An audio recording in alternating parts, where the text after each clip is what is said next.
Close to the shores of Africa, a necklace of small green islands floating in warm seas.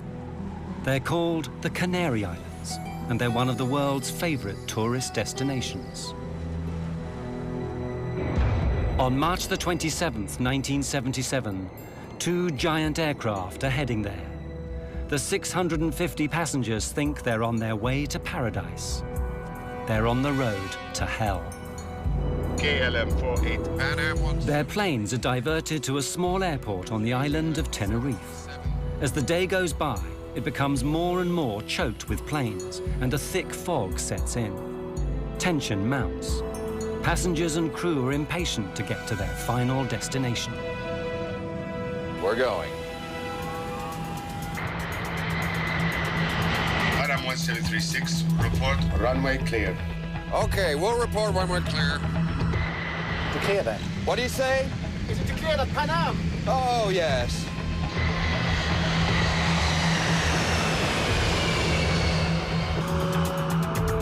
There he is.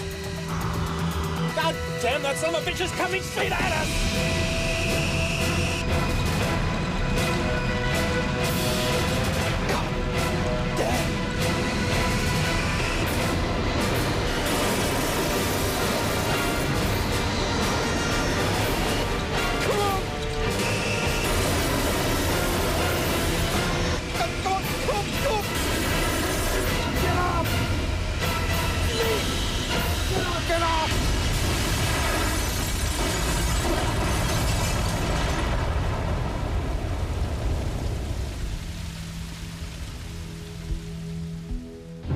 Words cannot adequately describe the horror.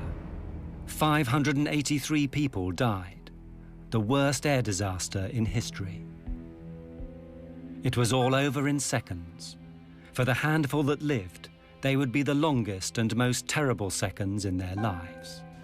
At first, I thought they had gotten to us with a bomb. The only thing I could liken it to is if each molecule of air exploded. I looked in the cabin and everything was on fire. I thought, oh my God, we're trapped.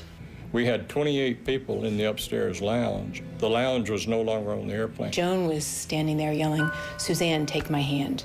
The engines were starting to disintegrate. I lost Joan's hand very quickly. I had put my hands over my face and said, "Lord, today I'll see you." It was a survival mode that kicked in, and it was just get out of that airplane. I said, I will jump and try and break your fall.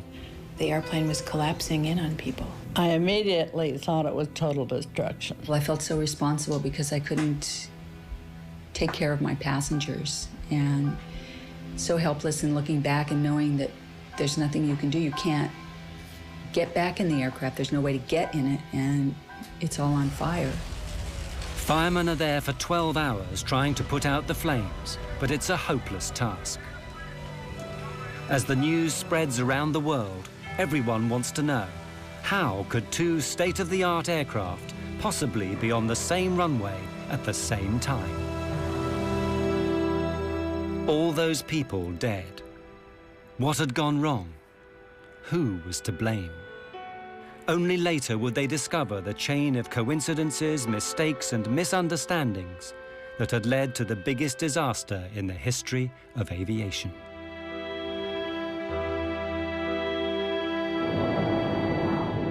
The story begins at midday on the 27th of March. Pan Am Flight 1736 is nearing the Canary Islands. This has been a long, long flight. The plane left Los Angeles via New York the afternoon before. Now the passengers are tired, looking forward to journey's end in the Canaries' capital, Las Palmas. So, you guys been to the Canaries before? You guys ever visited the Canary Islands? Yep. I had a great time there. Golden beaches. Oh. Grilled fish. Midnight swims. I could do with that. But this is the first time I've been routed this way. Me too. It's gone quickly. Yeah. And this particular flight was one of the first ones that was what we named a fly cruise trip. Most of the passengers were retirees. Their destination was Las Palmas. Then they would board a cruise ship and do a 10-day cruise. and then come back, and then they would be picked up again and flown back to the United States. What no one has told the passengers is the Canary Islands have their own local brand of terrorists. They're determined to get independence from Spain, which actually owns the Canary Islands.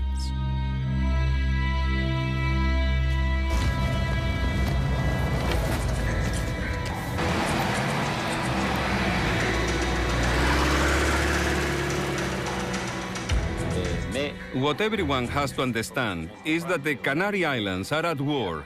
As long as the islands are a colony, they will be at war with Spain. If the Spanish government doesn't agree to our three conditions, we'll launch full armed combat and we'll fight to the very end. Continuerons la lutte jusqu'à la fin.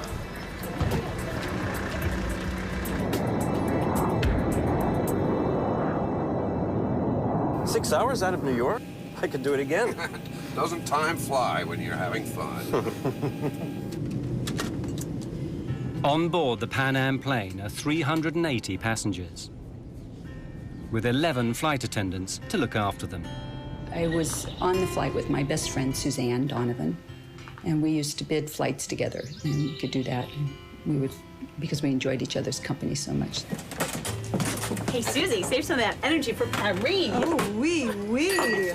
We're just going to go to Las Palmas and drop off the passengers and ferry the aircraft, which means flying it without any passengers, up to Paris and then stay in Paris. Few disasters are ever caused by a single event. It takes a chain of tiny coincidences, and so it was that day. Everything is going fine, but at that moment, the terrorists decide to act. And as luck would have it, they choose Gando, the airport for Las Palmas, where the Pan Am plane is due to arrive shortly.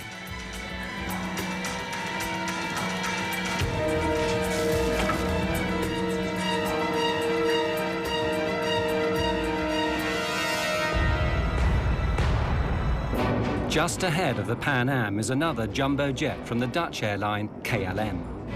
It too is heading for Gando Airport with 234 Dutch holidaymakers.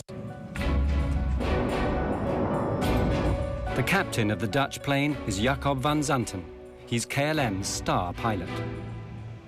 It's his face that appears in adverts all over the world. Van Zanten is so senior, he hardly flies anymore. When he's not in the photo studio, he's in a simulator training young pilots, like the man in the next seat, Klaas Meurs. He'd personally given Meurs his license, something which Meurs is not likely to forget. You're just now looking at the arrival information for Gando? Yeah, I'll program in the alternates as well. We can do the briefing anytime. For future reference, I don't like to leave it this late in the flight, okay? I was just rechecking the procedures. No times to worry about here. Good. Thank you. The Dutch passengers are looking forward to journey's end too, but not all of them are going on holiday. 3 are young tour guides who actually live in the Canaries. They've been back to Holland for a seminar and are now returning to their work. Nice to be back in Holland. Yeah. But I'm glad to be getting back to sunny Tenerife. I mean, how many people can say they have banana trees in their back garden? Yeah, well, a week was just good enough for me. I don't know why they send us back to Holland for those seminars. I mean, really, it's not as if we learn anything. We're not going to suddenly sell more package deals. Hey, we got a free trip home to see our families. I'm not complaining. Well, why don't we celebrate our return to this sweet life and paint Las Palmas town right tonight? Yeah. You both up for it? 3 of us went to Holland for a week. It was a kind of holiday and work. I lived in Puerto de la Cruz. That's a small village in northwest of Tenerife. Yvonne was traveling with me. Walter was traveling with us. And it was nice to see your colleagues every year. It was a very nice atmosphere on board and a very relaxed atmosphere. There are many families on the plane taking an Easter vacation break. Among them, 53 children.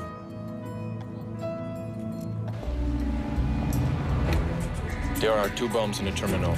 You have 10 minutes to save as many lives as you wish. We'll talk again. And so it begins, the first step on the road to disaster.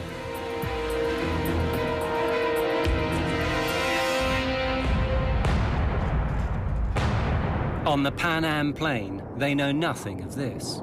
All is relaxed as the flight nears its end. You have control. Gando's already dialed in there. Yeah. Crew, Gando, Las Palmas Airport in 45 minutes. Ah, sí. Gando, Las Palmas Aeropuerto. Hombre. Ah, hand me the arrival info, would you? For the passengers, a welcome sight. The flight attendants beginning to tidy up in preparation for landing.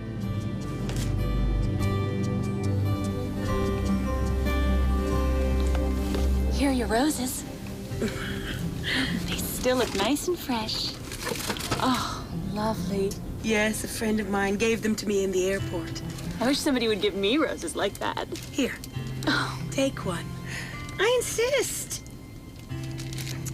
I had worked very hard, and I was ready for a break. I had great anticipation for what we would see and hear and experience. For nearly everyone on board, this is the start of something special, the holiday they've always promised themselves. My husband and I were taking this trip to celebrate our 10th wedding anniversary. It was the first really big trip we've been able to take because we'd been in school forever and didn't have the resources to take a trip like this before. Atención, este es un mensaje de seguridad. Please leave all your belongings behind and exit immediately. All passengers must leave the terminal immediately. Attention all passengers. Leave all your belongings and exit immediately. All passengers must leave the... At Gando Airport, the terrorist bomb explodes, badly injuring a shop assistant. Luckily, she's the only victim so far. Approach. Security here. We've had an explosion in the terminal and we've been told to expect another. We've got to close the airport now. You need to divert all inbound traffic. Of course, right away. Gando, KLM 4805 is with you now. Flight level 350, inbound, request approach. KLM 4805 Gando, the airport is closed. Divert to Los Olivos Airport via Tenerife VOR. Descent flight level 250. Well, how do you like that? I'm in serious danger of missing my dinner. 250 for you now. 50. This diversion is bad news for the Dutch pilots. They're only allowed to fly a certain number of hours, and they still have to get back to Amsterdam.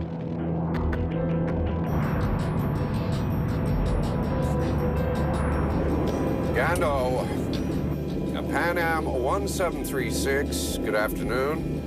We're on flight level 370, 120 miles west, inbound, approach.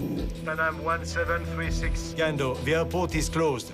Divert to Los Olivos Airport via Tenerife VOR. Descent flight level 250. We filled her up at New York. Ask them if we can wait. What would you say, George? 2 hours up here? 2 hours easy. Gando, 1736 requests a hold over Las Palmas. We have enough fuel to wait about 2 hours. Negative, sir. I say again, the airport is closed. We had an explosion in the terminal. There's already a long line of aircraft in front of you.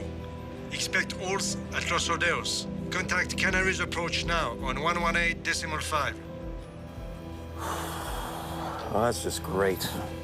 I think they just had so much traffic to deal with, they didn't have time to even consider giving an airplane clearance to hold or whatever. So that's what I assumed, that they had made up their mind, that they were just diverting everyone to Tenerife. So now both jumbo jets, along with many other aircraft, find themselves heading for Los Rodeos Airport on the island of Tenerife, half an hour away. It turns out to be a regional airport, more used to dealing with light aircraft than Boeing 747s. It has only one runway and about as much parking space as the average supermarket. But it's the only airport within striking distance.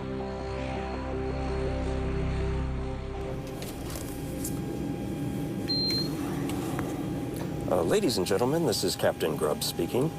We've just been told by air traffic control to land at Tenerife, which is about a half-hour flying time from Las Palmas. Apparently, there are some difficulties in the airport. We're working the radios up here to see if there's a way that we can get you over to Las Palmas just as soon as we can, on the ground. I'll let you know when we have some more information on that. Thank you for your patience. When they made the announcement that we were not going to be able to land right then at Las Palmas, mostly I was frustrated because it had been a really long trip, and I was tired, and time changes and this and that. So I guess I would say that the chief feeling was frustration and sadness that we couldn't immediately disembark and get on a boat. People were not happy about this because it was not a good omen, you know. It was not a good omen having this take place. For the air traffic controllers at Los Rodeos, it's not good news either. It's Sunday, and they're short-staffed. In the tower, there are only the two of them. Enough on a normal day, but today there threatens to be as much traffic as a motorway on a bank holiday Monday. The hell are they thinking? What do they want? That makes 4 planes already and 2 747s on the way. So what have we got? Pan Am 747, KLM 747.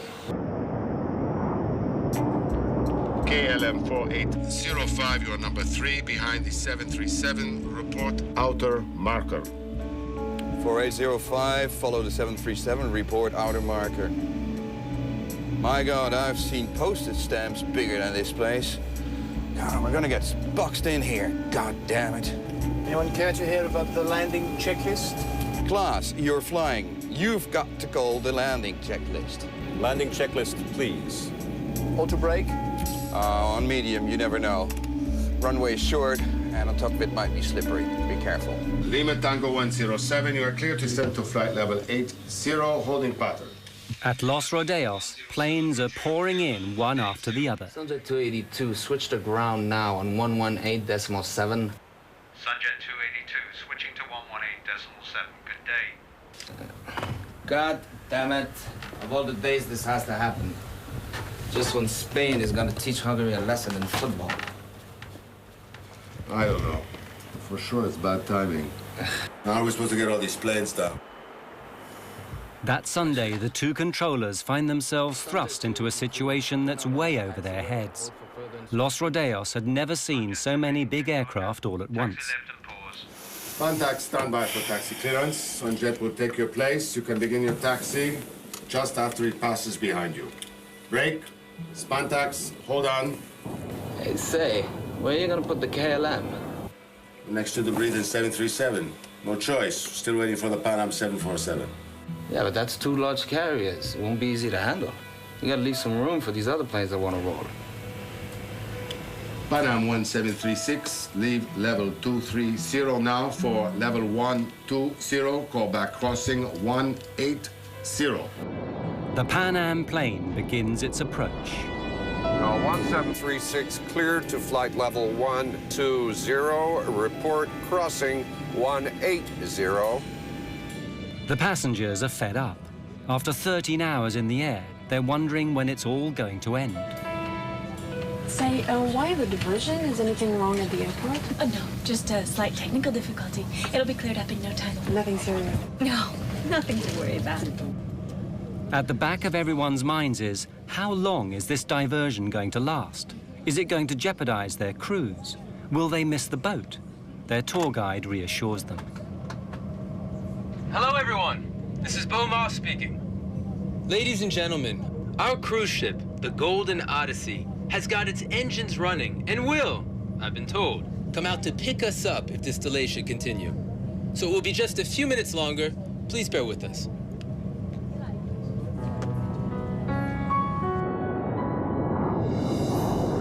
Auto brake selector on medium? We did the landing checklist. Auto brakes, medium. KLM 4805, clear to land runway 30. Roger, 4805, clear to land 30.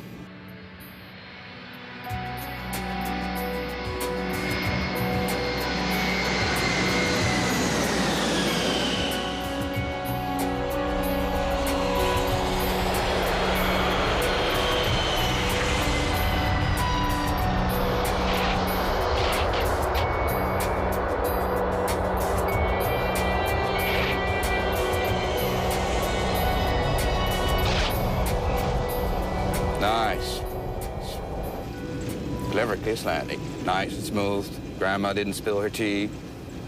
Next time, just get the plane stopped. Don't eat up all the runway. You never know. Okay? Right. I think he wants us to park parallel to the 737. All right. You've got room on my side. You can turn. Stop. Brake here. Stop. All right. That'll do. That'll do. Good, good, good. Los Radios ground. KLM 4805. 4805 ground. Yes. Any idea how long we're going to be here? Negative 4805. We're waiting for the word from Gando. Well, then, we need to get our passengers in the terminal so they can be more comfortable. How many passengers do you have on board? 273 passengers. I'd rather not have them in here moaning and complaining. Roger, we're sending a passenger bus. Thank you. But this might only take a few minutes. Or it could be hours. You want to tell them to stay in there? The controllers are now stuck in the middle of a traffic jam, the likes of which have never been seen before at this airport. The tarmac is getting bumper to bumper. Miguel, take a look at this. Make it fast, man. We already got 2 aircraft blocking Charlie 1 and Charlie 2. The only option is to start lining them up down here. Not everyone's gonna make that turn onto Charlie 3. I already thought about that. We can squeeze the Pan Am 747 through here. How do you get them out if we ever do get them out? We'll have to backtrack them. Taxi down here, turn around, take off. When he's gone, you do the next one. We'll be here all night, you know that, right? Or you can go out there and pave us another runway. Maybe I do. Rodeos approach, Pan Am 1736. There is some method in their madness. Sooner or later, they'll have to get all these aircraft out again. Since all the taxiways are blocked with aircraft, what they propose to do is to use the main runway as a taxiway instead. The planes will take it in turns to taxi down to the far end, turn round, and take off. Ladies and gentlemen, we apologize for this delay. While the flight crew... The Dutch plane waits on the ramp. Its passengers should be spending this afternoon on the beach. Instead, they learn they're going to spend it hanging around the departure lounge of a small airport. No. We're going to visit another airport first, Los Rodeos. Then we'll be going to Las Palmas. Los Rodeos? Yes. Go on. Let's get your shoes on. It is weird. Robina, Walter and Yvonne actually live and work on this island. So when they eventually get to Las Palmas, they'll have to get another plane to bring them straight back again. Well, maybe we could get off here. Yeah, what about our bags? You're so materialistic. Just because you want to see Paul doesn't mean the rest of us have. Robina wants to see her boyfriend Paul in Tenerife tonight, not spend it in Las Palmas. I miss him so much after this week in Holland. I could skip Las Palmas, to be honest with you. We're moving. Let's go. Bye. Bye. See you. Bye-bye. See you soon. You all right? Yeah. You don't look it. It's not right. There's all these planes. I get a bad feeling about this. Because of a terrorist bomb explosion, dozens of planes have been diverted to a small airport on the island of Tenerife in the Canaries. One of the first to arrive is a KLM jumbo jet. Its passengers are taken to the terminal. But what with those arriving, those departing, and those, like the Dutch, who are in transit, the little terminal is becoming overwhelmed.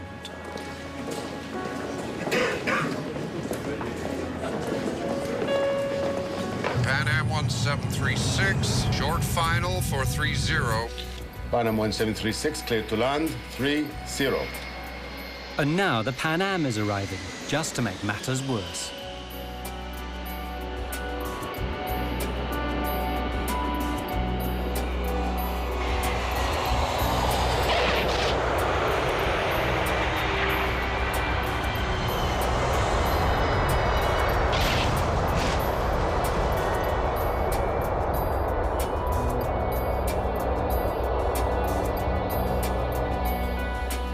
1736 at the end of the runway. You have a follow me for taxi instructions. Have you got him in sight?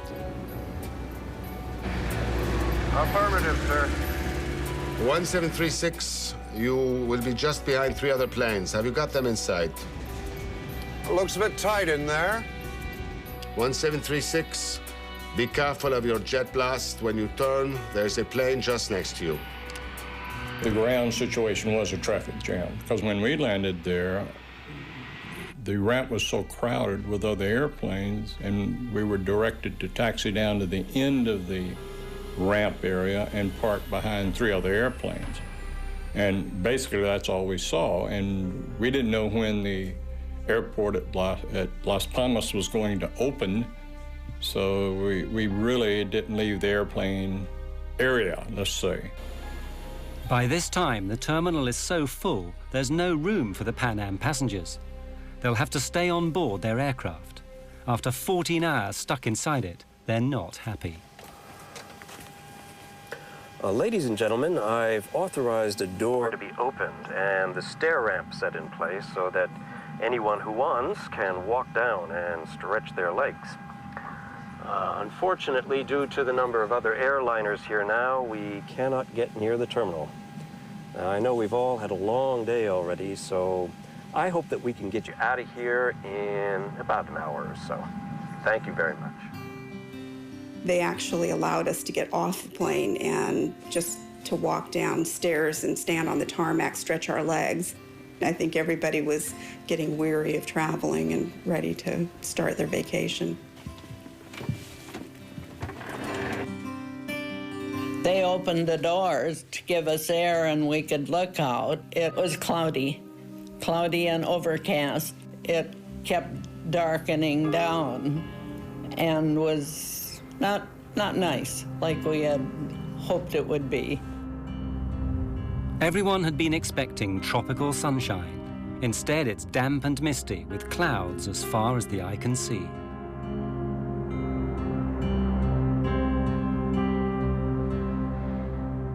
I'm worried we're going to get caught by this fog. All we need now is for them to close down that runway. Yeah, we need them to get a move on, or else we'll be spending the night here, and then hello duty time limits. Any idea of how much longer we've got before we need to get another crew down to take over? Yeah, well, it says here that the company time limits are 10 hours of flight and an amplitude of 13 hours, and that's with 1 stopover. But if there are 2, it goes down to 9 and 11. But we're allowed to ask for derogation. Jesus Christ, who writes this stuff here? I'm going to back time from when we have to be back at Schiphol to stay legal, right? What happens if we go over the civil and company time limits?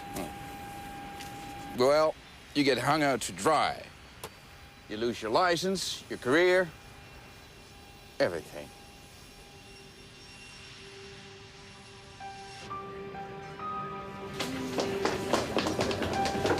That's it, it's all settled. We can stay here in Tenerife. It's so stupid to go to Las Palmas now. We just have to come back tomorrow. And Paul's waiting. Let's get a taxi. Hey, slow down. Can't Paul wait another 24 hours? And they were making plans, you know, we're going to have dinner here, and then we're going to have a drink there, and we just wanted to go back to him. In the end, it's love that saves Rubina. I met Rubina in December 1976.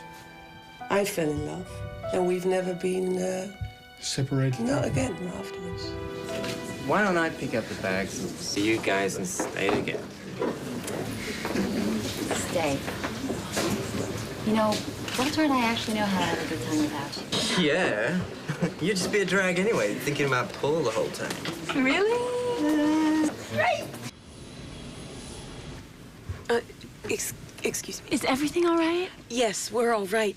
I am a bit peckish, though. Maybe we could get something to eat. I'm sorry. There is nothing left on board. Maybe just a cup of coffee and a biscuit. Not even that. I'm sorry. I really am.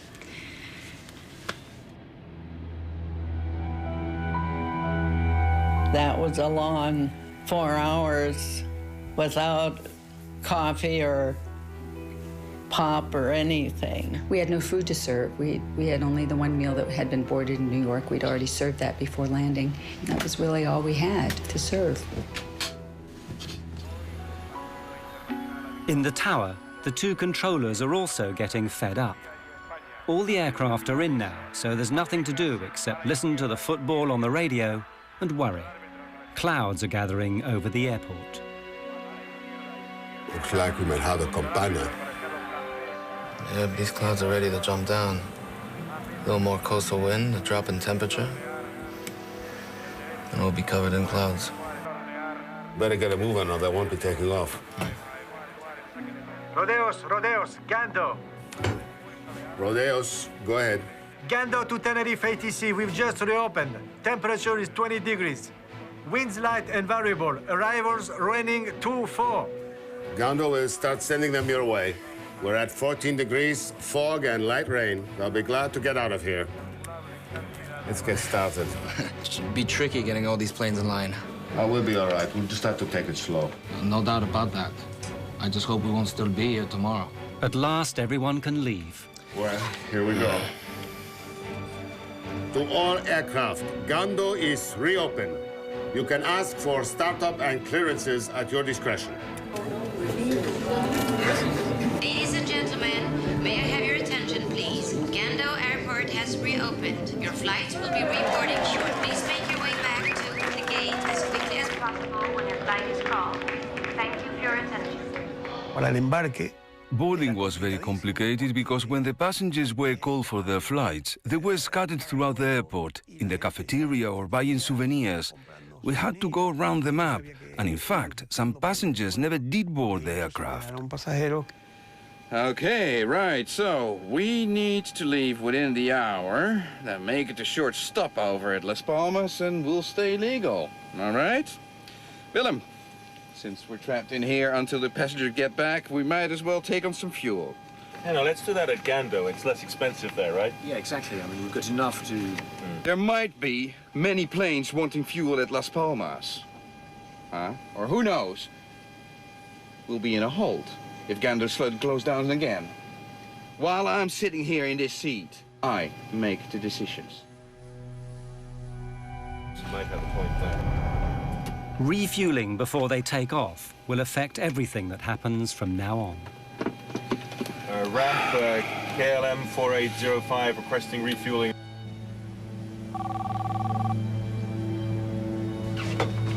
Yes? We're going to refuel during passenger boarding. Apply the necessary security measures. Information lights on, toboggans armed for doors without step ladders. And do you know when we will be in the air again? My crew is starting to wonder about their shift time. Tell them whatever they like. I'm trying to save us some time here, okay? Certainly, Captain.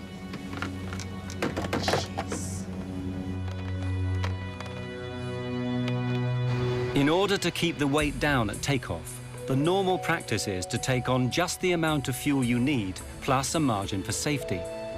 But the Dutch captain takes on 55 tons, enough to get him not just to Las Palmas, but all the way back to Amsterdam. That decision will have unexpected consequences for everyone.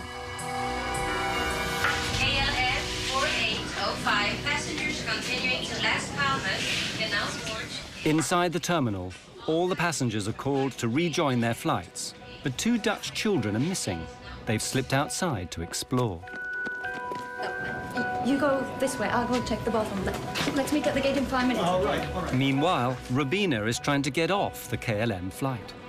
Although I do understand your wish to stay. Yes, this is where I'm coming tomorrow, so there's no point in me going all the way back to Las Palmas. Yes, I guess this is just against company rules, and as much as I would like to help you, I'm afraid you must take this payment. I guess you can't change the rules just for me.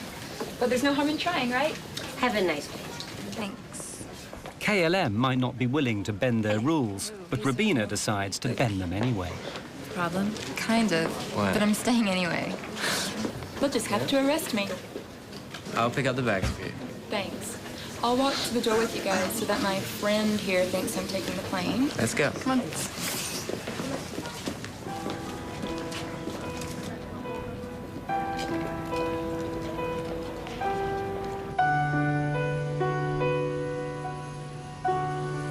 well, they wanted me to go with them. And they really tried to persuade me, and I tried to persuade them to stay, you know. And, yeah, but that's how it goes. Fortune had smiled upon Robina van Lanschot. Of the 234 passengers on her flight, she would be the only one left alive.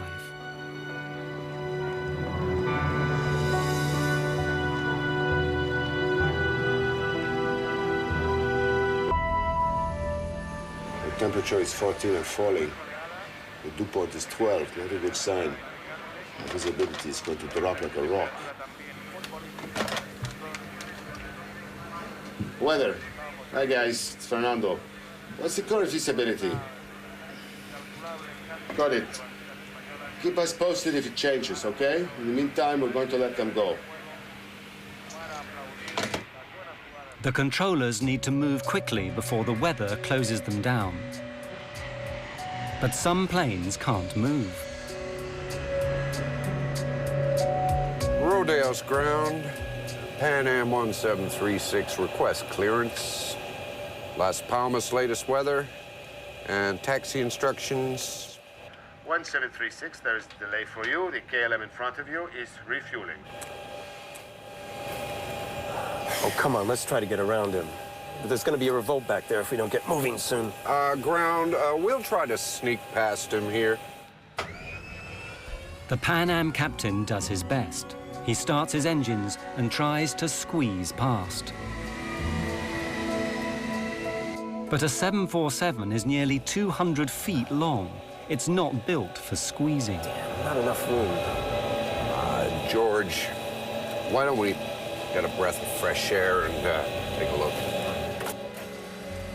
The engineer and I went out underneath the right wing and basically stepped off the distance between our wingtip and the KLM 747's wingtip, and we were 12 feet short of being able to taxi easily around the airplane.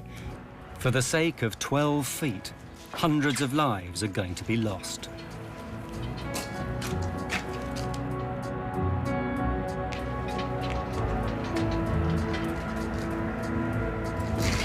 Did you notice that when we were coming in? The volcano, amazing, isn't it? Legend has it the devil himself lives on Mount Mayday. 12,000 feet, highest point in Spain. It's always in the clouds. You must get socked in here all the time. Yeah, warm, moist air comes screaming across the Atlantic, hits this island, gets cooled down, and wham, you're in the soup. And the tourists start screaming. KLM 4805, this is Pan Am 1736. What's on to you? We're stuck behind you guys. Have you got any idea as to what time you'll be rolling? 35 minutes, KLM out. He hung up. Oh. Nice man. We're stuck behind him, that's all he's got to say. What an ass. On the KLM, more frustration. That's the count. We're missing 4. It must be the family from row 33. All right. I'll let you tell the captain. I'll help prepare the cabin for takeoff. Gee, thanks. I know. Roberto, you have to find them. Please, hurry up. Please. Captain, Yes. What is it now? we're missing 4 passengers. We have 273 passengers back there who will be spending the night in here if we don't get moving. Now, unless you want to be locked in there with them, I suggest you get over to the terminal and drag them in here, now! On the Pan Am plane, the passengers have had enough. Most of them left home some 18 or 20 hours previously. They've been up all night, stuck in an airplane seat. They're tired, jet-lagged, and they understand less and less why all these other planes seem to be taking off, but not them.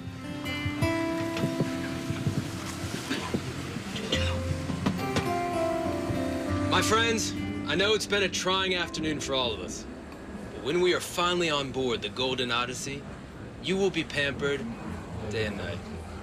Your own private telephone will give you access to room service at all hours. A twist of the button will give you just the right temperature. Queen-size beds will make you forget these airplane seats.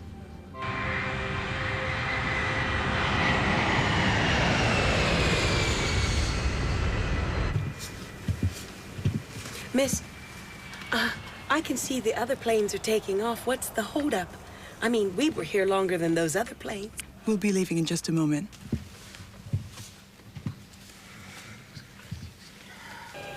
Thinking of Paris, I guess.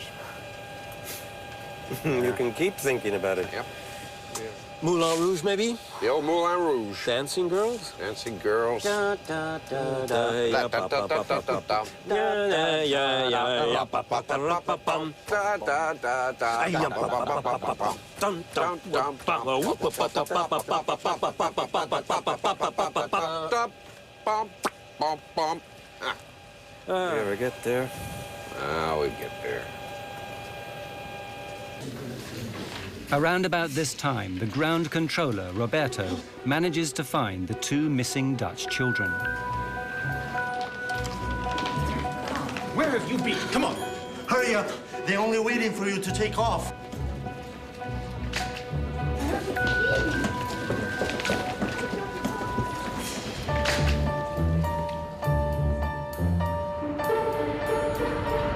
He takes them back to their plane, and as it happens, to their deaths.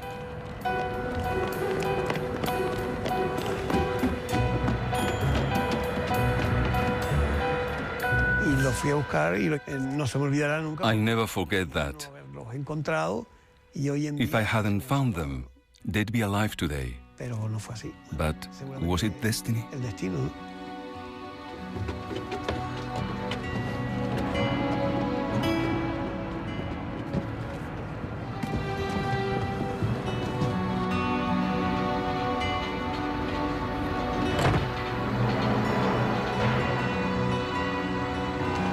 Station calling to start. Ground. KLM 4805 is ready for startup. 4805, clear to start. Checklist before startup. Plane free, blocks in place, doors shut and checked. Ready for startup in sequence 1, 2, 3, 4. Affirmative, ready on 1. The KLM pilots start their engines one by one and prepare to go back out onto the runway for takeoff.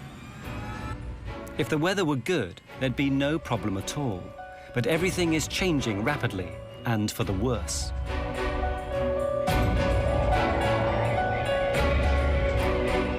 Classic company is here. Visibility is right down. We've fallen from 10 to 3 kilometers in the past half hour. But there's good wind. There will be some hole. Yeah, but let's face it, the weather is not going to get any better.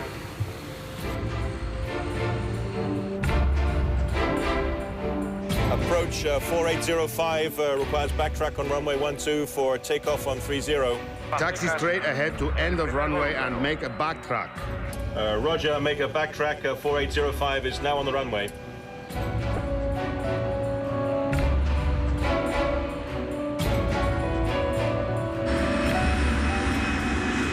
The KLM is now back on the runway. The Pan Am prepares to follow them a few hundred meters behind, through the fog, which is getting thicker by the minute. Pan Am 1736, ready to start. Pan Am 1736, you are clear to start. Thank you.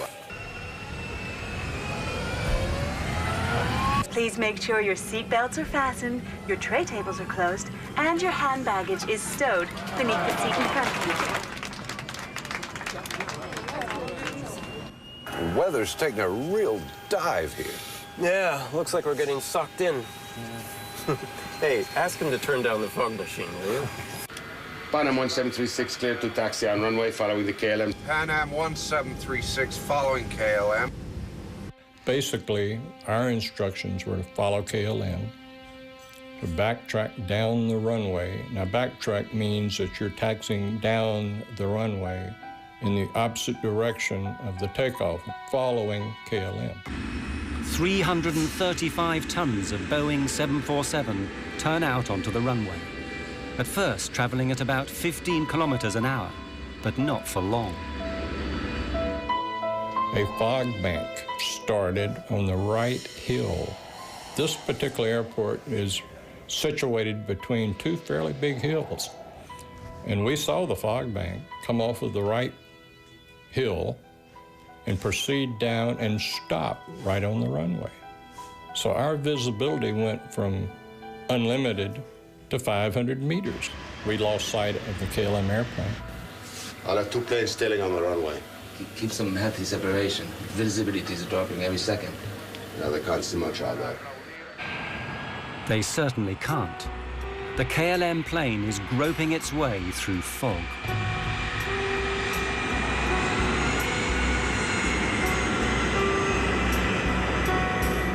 Can barely see the pavement.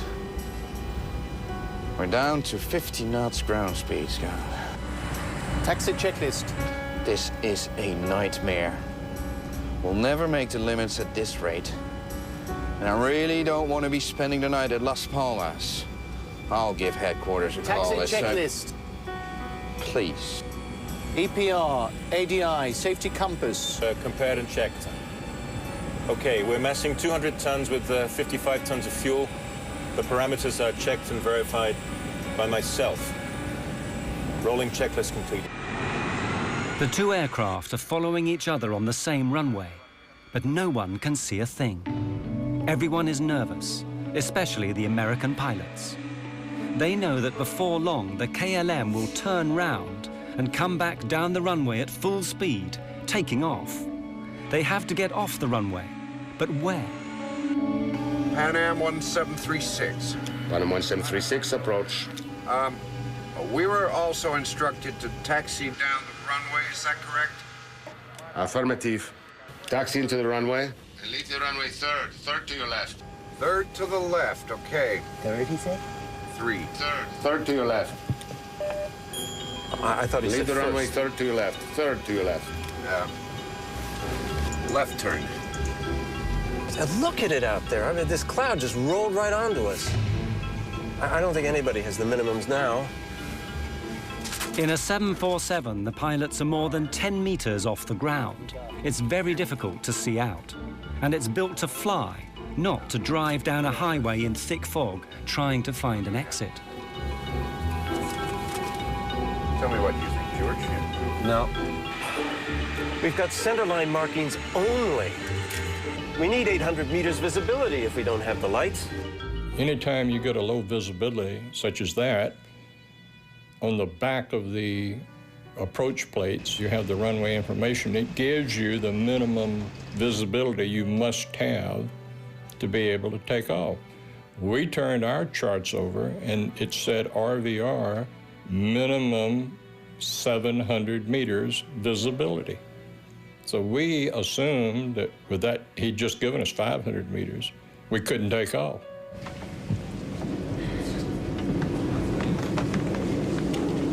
My feet are killing me. Something tells me this isn't going to be over anytime soon.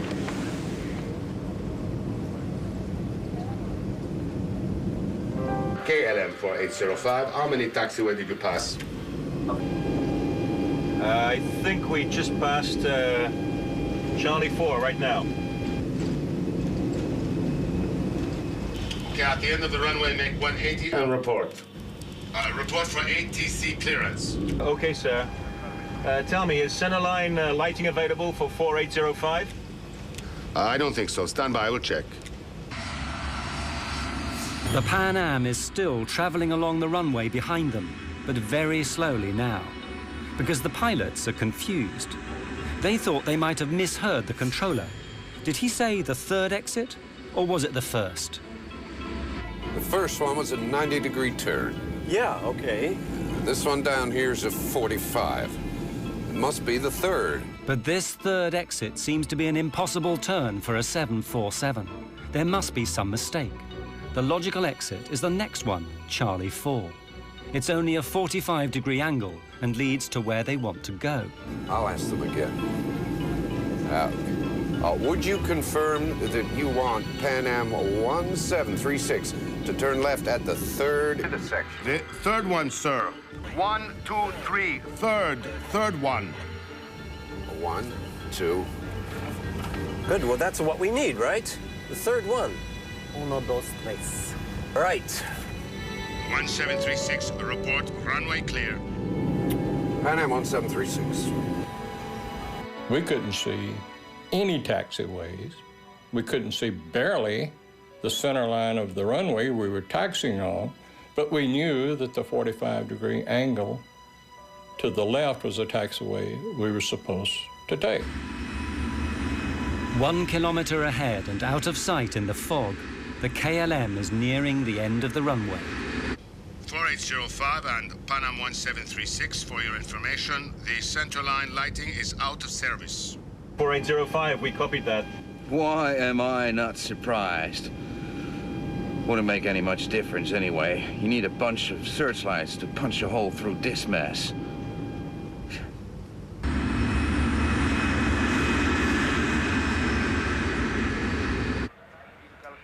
Back in the control tower, things are becoming stressful too. For several minutes, they've been unable to see either of these two big jumbo jets on the runway. They don't have ground radar like a big airport. To all intents and purposes, they're working blind. I lost them. I can't see no visual contact. I hate working like this, blind when the planes are on the ground. Even they don't know where they are. They're doing well, Debbie. There's good separation distance. Pan Am 1736 approach. Position, please. 1736, just checking that... That's the 45 there. Yeah? Yeah, that's this one here. Yeah, I know. Okay, the next one is almost a 45. Yeah. But it goes, yeah, but it goes ahead. I think it'll take us to the taxiway. Yeah, just a little bit, yeah. Okay, for sure. Maybe he counts these as 3. Oh, I like this. On the KLM, Captain Van Zanten knows that he is now very close to the minimum visibility for takeoff. There's a good chance he's going to be trapped on the ground, forced to spend the night at Los Rodeos. Not an enticing prospect. Christ, bloody weather. Klaus, give me takeoff speeds. Yeah, okay. The V1 will be 120 knots and the VR is 135 knots. I'm preparing the frequencies, 139 and 138.7. Lights on? Affirmative. Strobes as well. Of course, the people in the back have no idea about any of this. The way that everything is clicking into place. That's it. Just one last hop and we'll be there, okay? Goody. Is it gonna be a long holiday? Just like last year. The only thing which might alert them is the fact that the view from their windows is now down to just a few dozen meters. Where's the wing gone? It's hidden by the fog. What? A frog? A big green frog? Don't be silly, just calm down.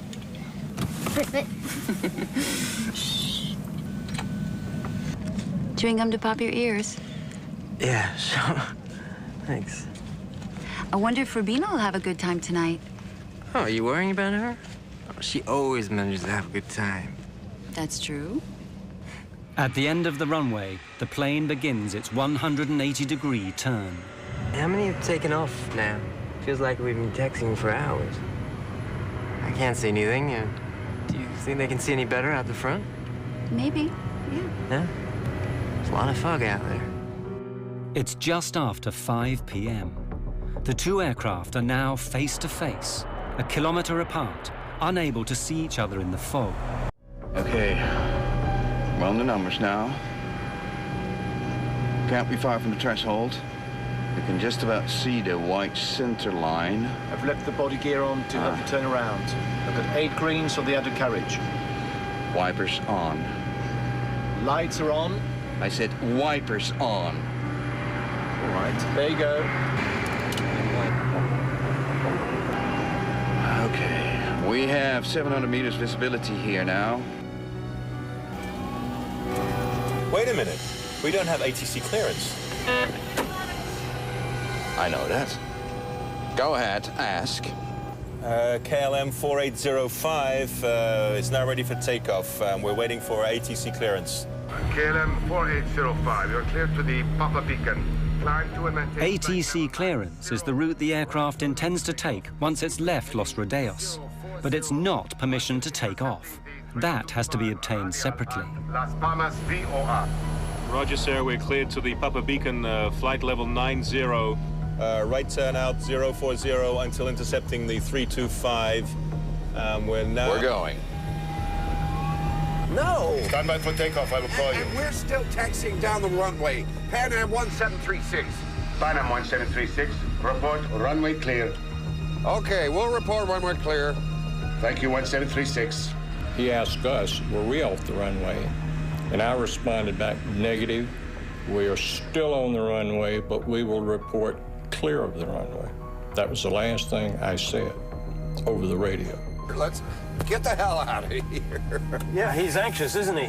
Yeah, and now he's in a rush.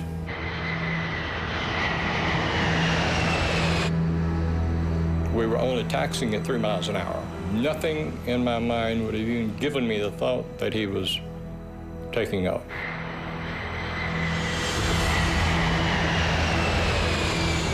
Isn't it clear then? What do you say? Isn't it clear that Pan Am? Oh, yes. The die is cast. With every second, the KLM is going faster and faster. At the same moment, the Pan Am reaches the number 4 exit and begins to turn off the runway. God damn, that son of a bitch is coming straight at us!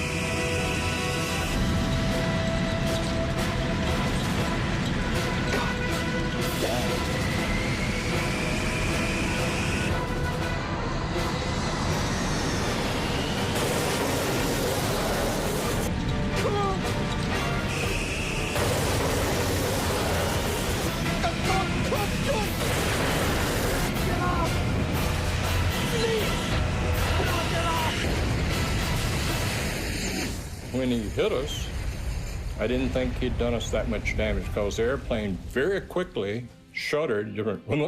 The first thing was this huge, loud noise, and the only thing I could liken it to is if each molecule of air exploded. That's the way I thought of it afterwards. It just was so loud. At first, I thought they had gotten to us with a bomb, and it came up and slammed down. The lights went out, and flames came through.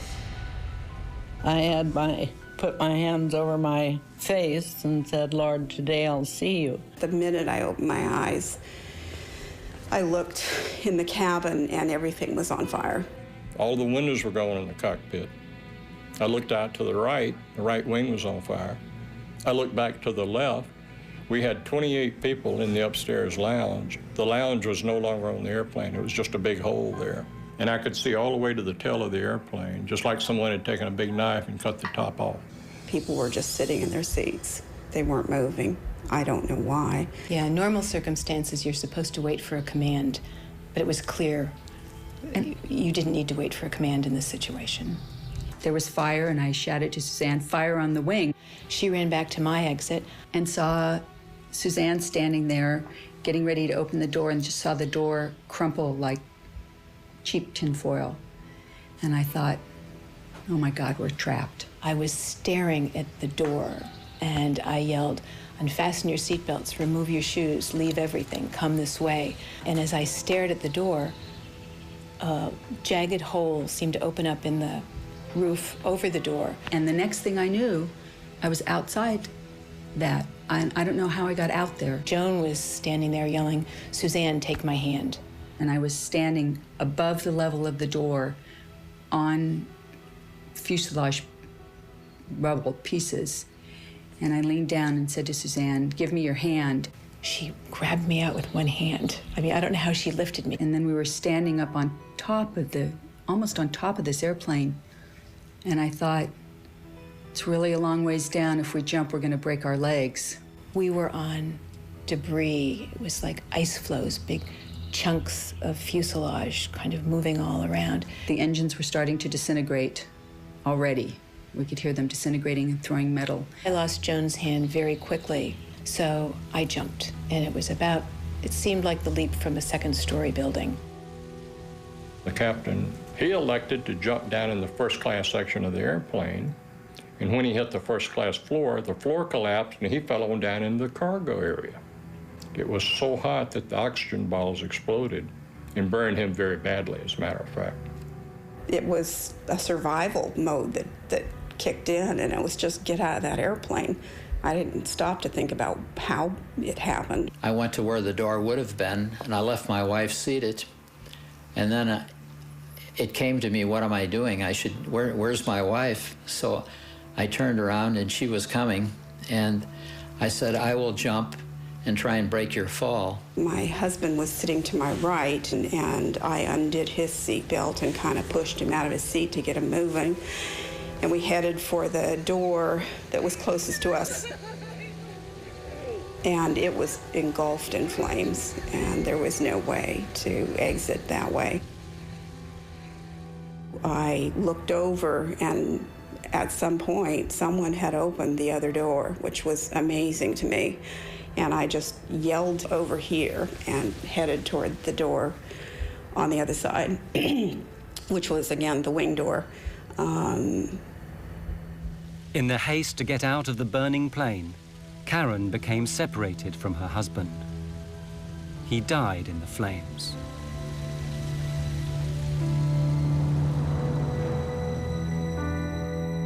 I immediately thought it was total destruction. It never dawned on me that I would make it. But I thought, hey, you know, do something. Don't just sit there, do something. I just went over the seat backs, and I'm not that athletic really, but I went over 3 rows of seats. One man was sitting there looking like I need help, but I couldn't help him. When KLM hit us, all communication stopped. The tower called and couldn't get any response from either the KLM or ourselves. There was an airplane in the holding pattern right above Tenerife. Called the tower and said, I see smoke and wreckage on your runway. Rodeos approach Sterling 105. We're downwind from runway 30 and something's glowing on the field. Looks like a fire. Are you aware of any fire? Shit, this can't be true!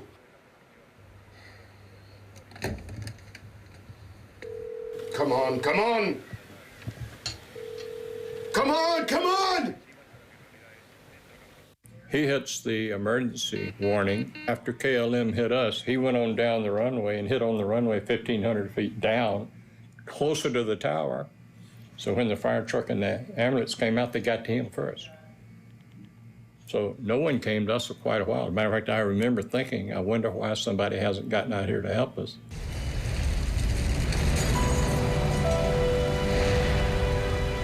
It's complete bedlam. In the fog, the fire trucks don't know where to go. When they eventually find the Dutch plane, it's hopeless. Everyone's dead. And the whole time, they don't realize there's a second plane a short distance away, hidden in the mist, with people waiting to be saved. It's another 20 minutes before the Pan Am plane is discovered.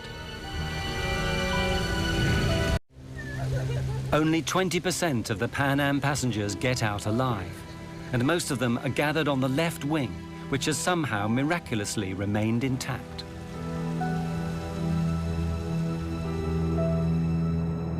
The entire left wing of the airplane was covered with passengers.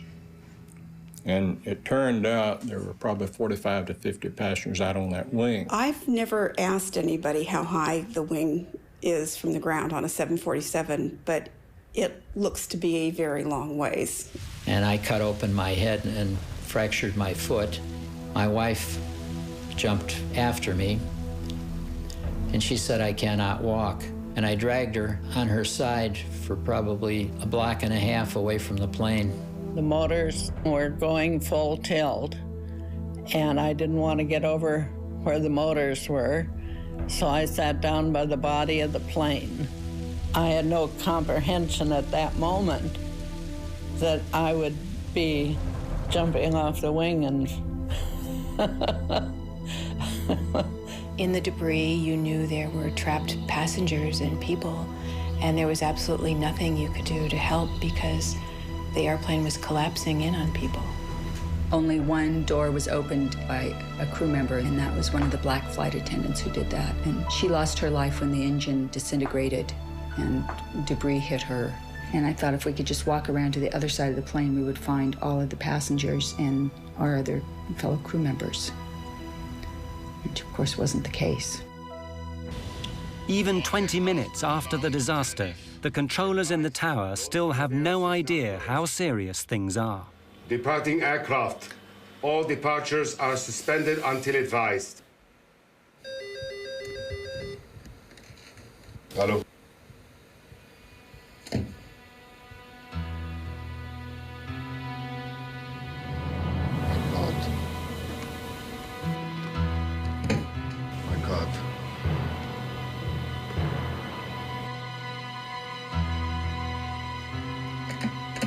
I'll get local fire out of here. Notify the ambulance. We have an emergency. We need every vehicle they've got. We're done. This can't be our fault. I told him to clear the taxiway.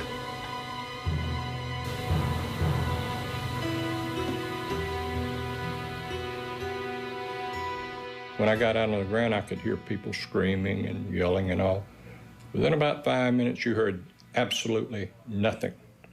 There was no noise at all, just the airplane burning. I asked one of our medical directors later on what he calls that, and he said that when you have a fire that hot and that much of a fire, it consumes all of the oxygen in there, and people basically suffocate. I felt so responsible because I couldn't take care of my passengers, and so helpless in looking back and knowing that there's nothing you can do. You can't get back in the aircraft. There's no way to get in it, and it's all on fire.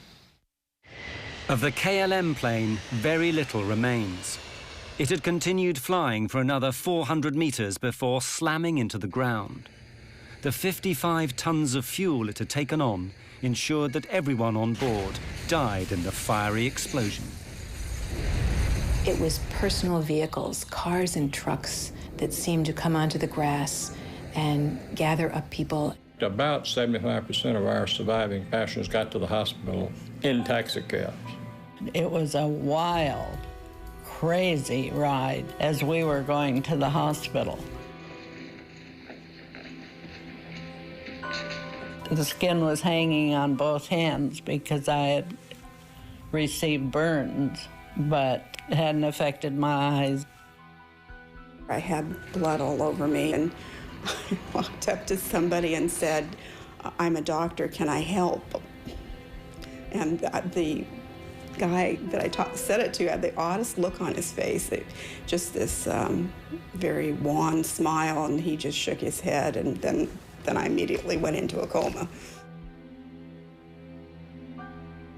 Word soon gets out, and in the hours that follow, the international press begin to arrive, and the first news is flashed around the world. Rescue workers are still going through the wreckage of the 2 jetliners this morning in the Canary Islands. They're looking for the bodies of victims in this worst accident in aviation history. 2 jumbo jetliners, 747s, collided on the ground at the airport at Santa Cruz de Tenerife yesterday morning. One was a Pan Am charter from Los Angeles that picked up more people in New York before flying to the Canaries. The other was a KLM charter from Amsterdam in the Netherlands. They set up a morgue in one of the hangars, and it was huge, and they had all of the nearly 600 bodies in that particular hangar, or temporary morgue. The death toll rises to 583 people, nearly twice as big as any previous accident.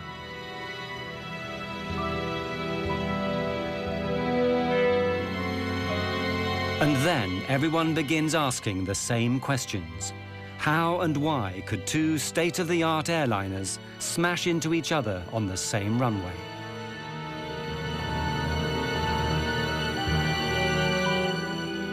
Very soon, a whole army of investigators begins arriving from the 3 countries involved, Spain, Holland, and the United States.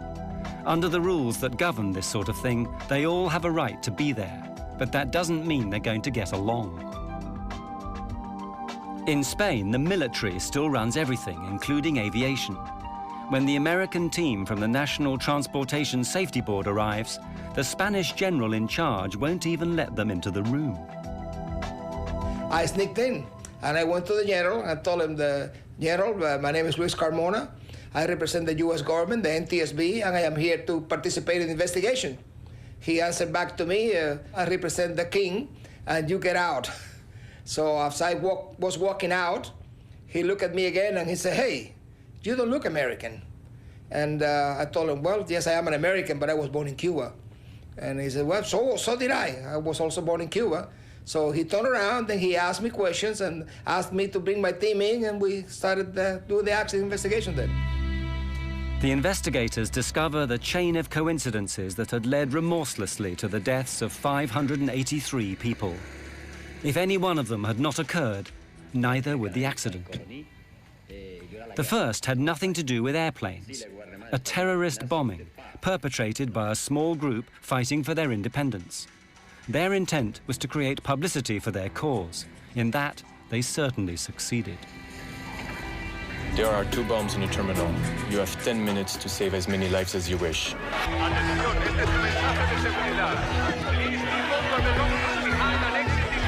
The airport is closed. Divert to Los Rodeos Airport via Tenerife VOR. Descent flight level 250. Because of the bomb, all air traffic was rerouted to Los Rodeos Airport on the neighboring island of Tenerife. But it's a small regional airfield with only one runway. A 747 can land there. The runway is long enough, but that's all.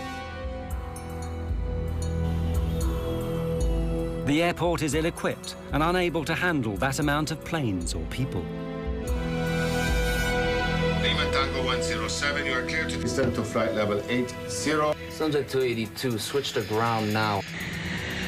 Contact standby for taxi clearance. KLM 4805, clear to land runway 30. Pan Am 1736. Pan Am 1736, short final. As luck would have it, this tidal wave of traffic happens on a Sunday afternoon, when there are just 2 controllers on duty. They're good, but not used to handling as many airplanes as on that day. Big airplanes that need lots of room to park. They are confronted with an enormous jigsaw puzzle. We'll be here all night, you know that, right? Or you can go out there and take us to another runway. Meanwhile, in the KLM cockpit, the stress is mounting. Any idea of how much longer we've got before we need to get other crew down to take over? Yeah, well, KLM had recently introduced new company rules which handed out severe penalties for pilots who exceeded their flying hours.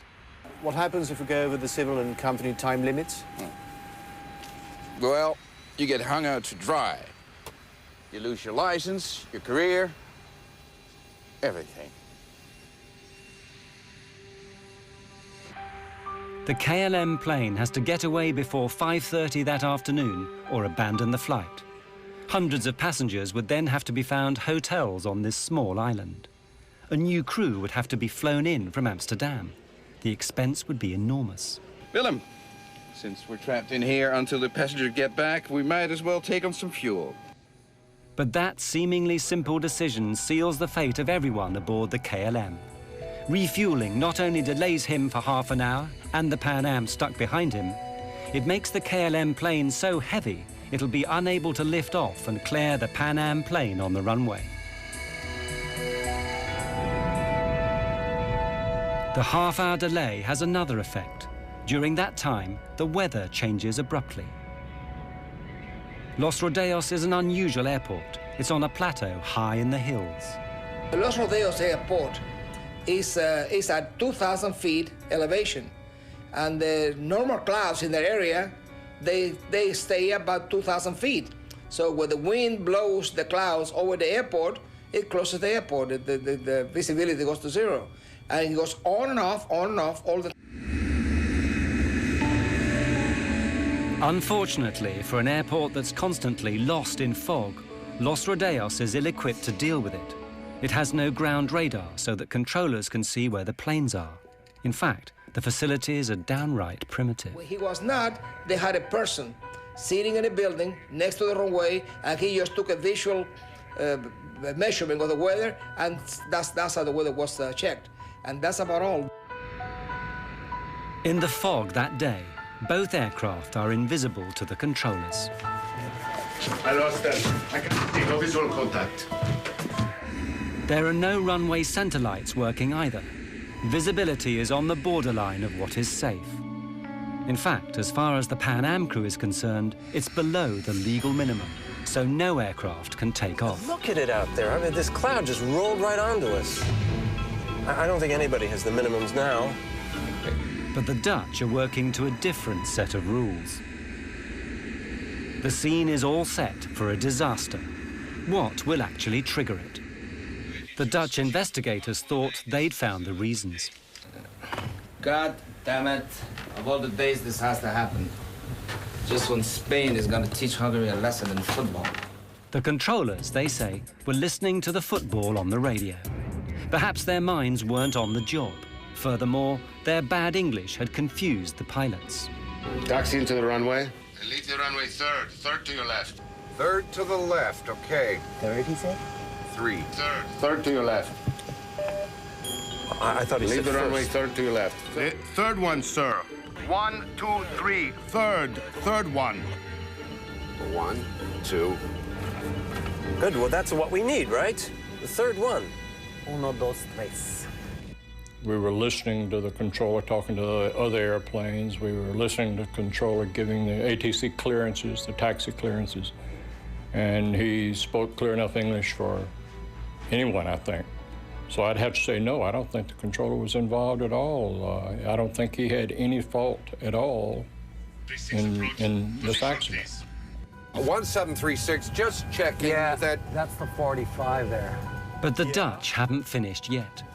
Yeah, that's this one here.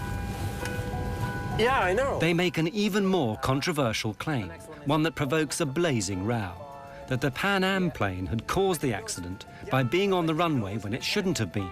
They hadn't followed orders to turn off. Okay, for sure. Maybe he counts these as 3. Oh, I like this. They were going to taxiway 4. He was instructed to go on 3, but he had to go 4 because taxiway number 4 was the one that had 45 degrees, and it was easy for the 747 to access it. We said, confirm which taxiway you want to take, and he says, the third on your left, 1, 2, 3, the third on your left. And here again, I still believe this. I think he had seen us go by the first one, and when he says count 3 more taxiways, the third, 1, 2, 3, we were doing exactly what we thought he meant for us to do, and I still think that's what he meant for us to do. It was the logical taxiway to take. Whether they should have taken the 3rd or 4th exit became largely irrelevant anyway, because it became clear that Captain Van Zanten had made one of the most elementary mistakes a pilot can make. He'd taken off without permission. We have 700 meters visibility here now. Wait a minute. We don't have ATC clearance. I know that. Go ahead, ask.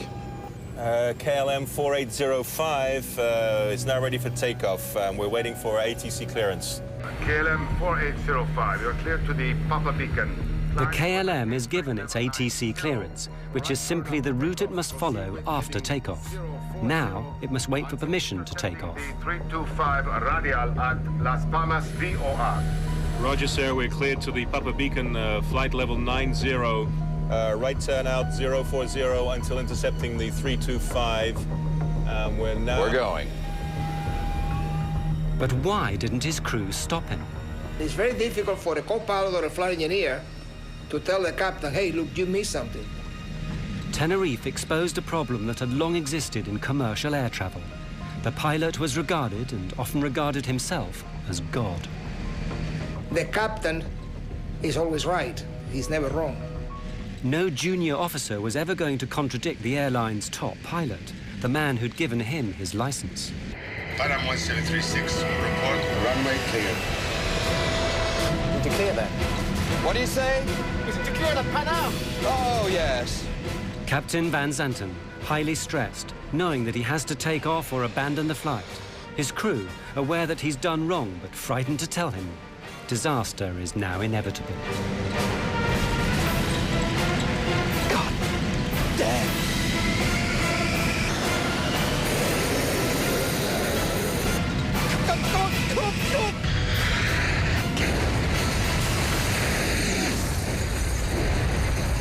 The official report is written by Spain.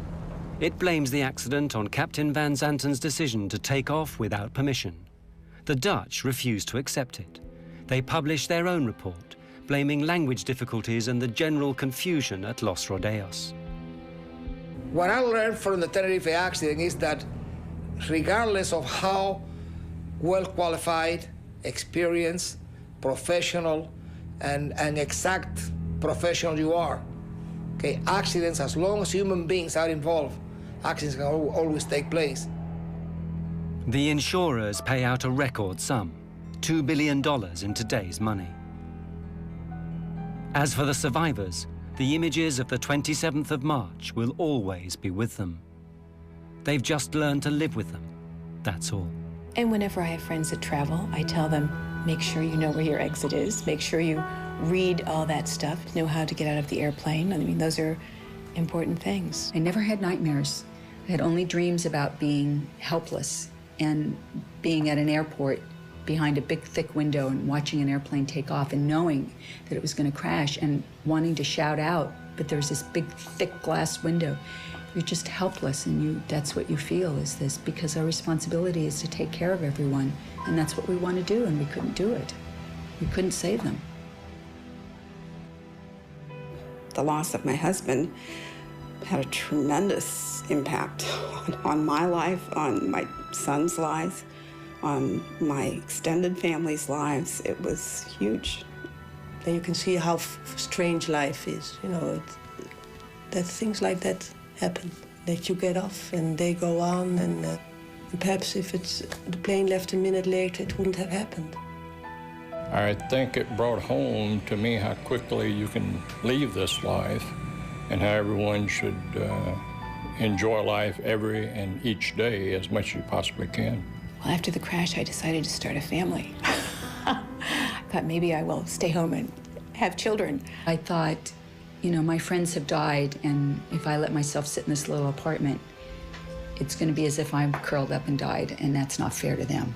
I can honor them best by living a life, a full life, and not being afraid. I am blessed because I do not have any horror left over from the accident. I felt ashamed the first while. And a long time I thought, you know, I wish I died, because I felt very bad. I was scared for quite a while after the crash, but I knew if I flew with Joan, she would pull me out again. I had to quit the NTSB. I didn't retire. I felt so bad that I became ill. I had to go to a doctor and get some medication because I got sick. I went back to Tenerife, my wife and I had a driver take me out to the airport and show me the runway, and I looked at it all. I did it all over again. And then I went back and took the Golden Odyssey steamship from the Royal Cruise Line to sort of complete the situation which I had missed.